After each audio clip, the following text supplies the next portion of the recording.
नमस्कार। आज म तपाईलाई नेसनल आइडी कार्ड कसरी प्रिन्ट गर्ने आफैले भनेर देखाउन जाँदैछु। सर्वप्रथम तपाईँ क्रोममा जानुहोस्, त्यसपछि गएर डाउनलोड यो नेसनल आइडी कार्ड खिच्नुहोस्। त्यो खिचेपछि आउने सुरुको लिङ्क ओपन गर्नुहोस्। यस्तो इन्टरफेस देख्नुहुन्छ। त्यहाँ तपाईले आफ्नो फुल नेम नेपालीमा इङ्ग्लिसमा दुईटैमा हाल्नुपर्ने हुन्छ। त्यसपछि जन्म मिति अनि त्यसपछि नागरिकता जारी गरिएको मिति सबै हानिसकेपछि तपाईको चाहिँ एउटा क्याप्चा खुल्छ। मैले अहिले हानिरहेको छु। क्याप्चा खुल्छ। यो चाहिँ ट्याक्क तपाईले जे लेखेको त्यही मिलाएर हाल्नुपर्ने हुन्छ। जस्तै अहिले मैले हानिरहेको छु। मैले क्यापिटल लेटरमा मिस्टेक गरेँ। अब फेरि म अर्को हान्न जाँदैछु। तपाईहरु पनि यस्तै मिस्टेक हुन सक्छ, अलिकति ख्याल गरेर हान्नु होला।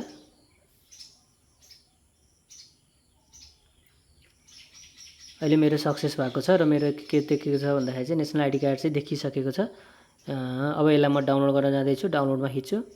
त्यसपछि डाउनलोड भएको छ। मैले नोटिफिकेसनमा हेर्दाखेरि बारलाई तल गरेर हेर्दाखेरि पीडीएफको रूपमा डाउनलोड भएको छ र यहाँ चाहिँ के छ त पासवर्ड। यो चाहिँ फाइल चाहिँ प्रोटेक्टेड छ। यो फाइलको लागि पासवर्ड चाहिँ हामीले के हाल्नुपर्छ भन्दाखेरि चाहिँ तपाईको नामको पहिलो 4वटा अङ्क क्यापिटल लेटरमा हाल्नुपर्ने हुन्छ। त्यस्तै गरेर जन्म मिति चाहिँ पछाडि त्यो पछाडि जन्म मिति चाहिँ को वर्ष हाल्नुपर्ने हुन्छ। त्यति हानिसकेपछि तपाईको के त नेसनल आइडी कार्ड चाहिँ देखिन्छ। तपाईले यसलाई चाहिँ स्क्रिनशट गरेर